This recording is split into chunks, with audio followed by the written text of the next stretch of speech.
Hi friends, today we see about one-dimensional element and finite element method. Usually one-dimensional element means it have only one dimension. So whether it may be x or y or z, whatever may be.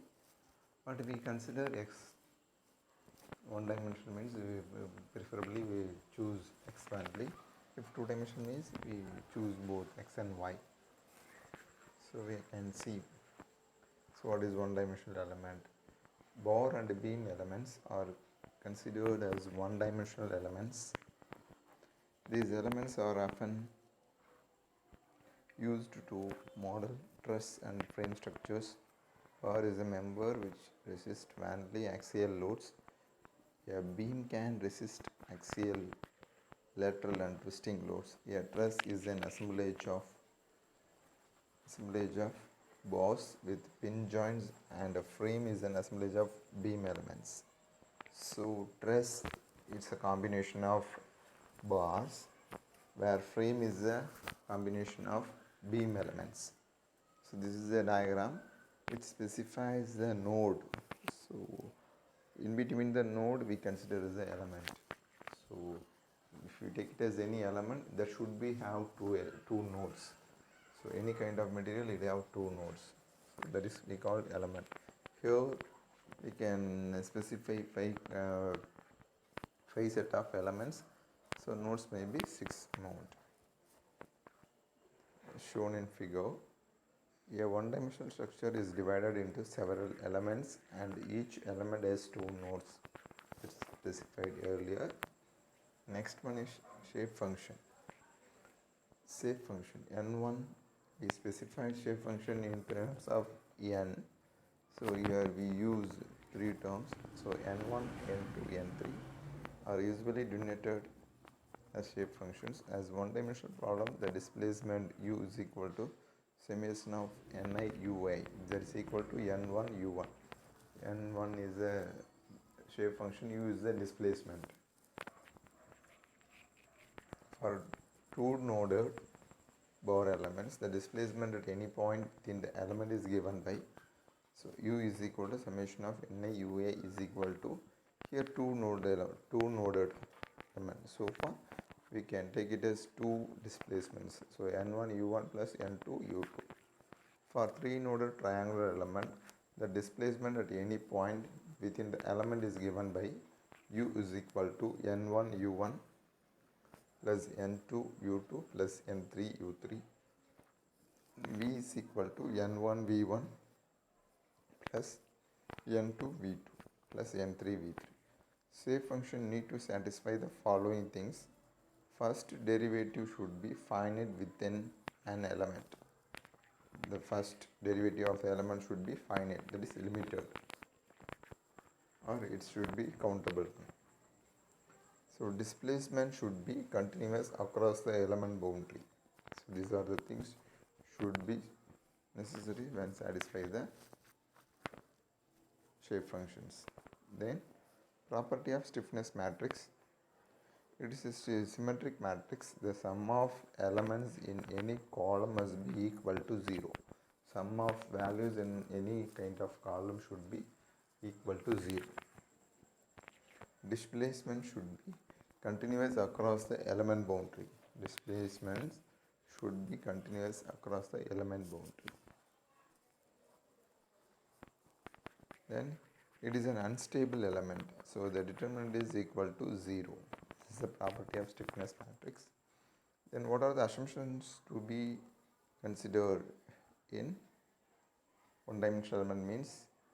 The first one, nodal forces and moments. Forces and moments can only be applied at the nodes of the beam element, not between the nodes. The nodal forces or moments f of v are related to nodal displacement and rotations, even though the element stiffness matrix K. Constant load. The loads that are applied to the beam element are assumed to be static and not to vary over the time period being considered. This assumption is only valid if rate of change of the forces is much less than applied force, that is F greater than dF by dt. If the loads vary significantly, if the variation in load is not much less than the applied force, then the problem must be considered as dynamic. Weightless member.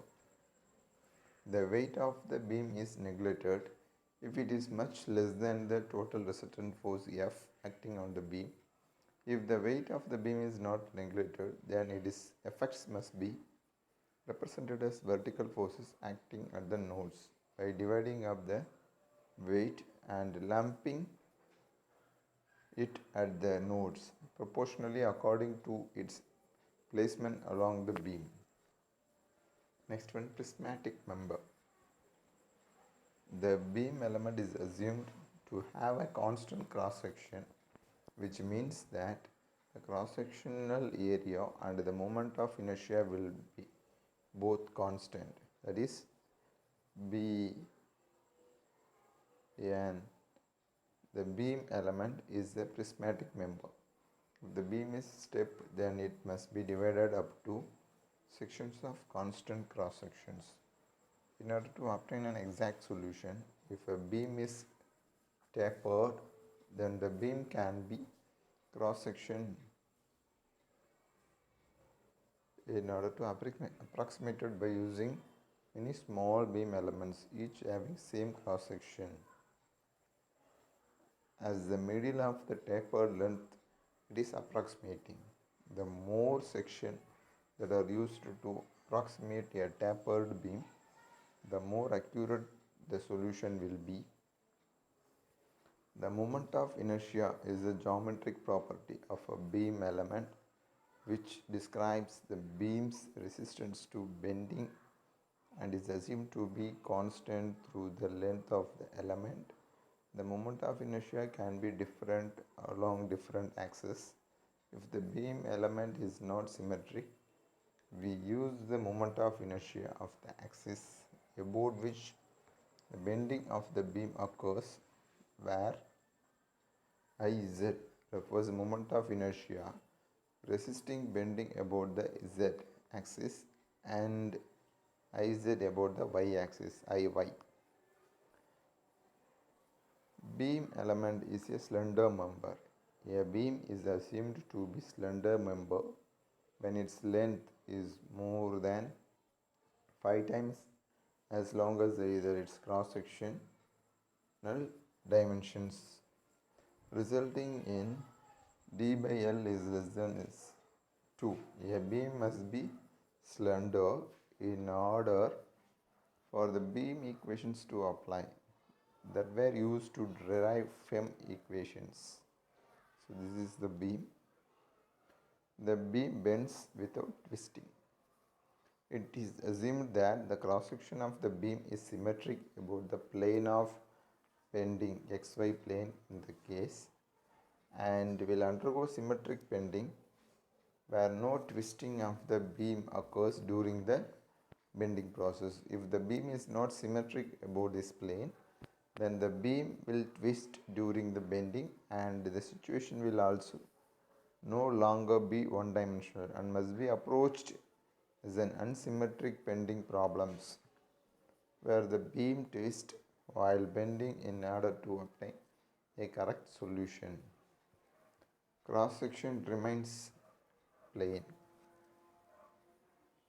When a beam element ends, it is assumed that it will reflect uniformly. Thus, the cross section will move uniformly and remain plane to the beam center line. In other words, plane section remain plane and normal to the x-axis before and after bending. Axially rigid. The one-dimensional beam element is assumed to be axially rigid, meaning that there will be no axial displacement u along the beam centroidal axis. This implies that force will only be applied perpendicular to the beam's centroidal axis.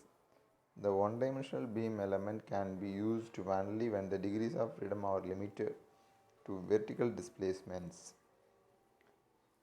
particular to the beam centroidal axis and a rotation in one plane. If the axial displacement are present, then the one-dimensional bore element must be superimposed with a one-dimensional beam element in order to obtain valid solution.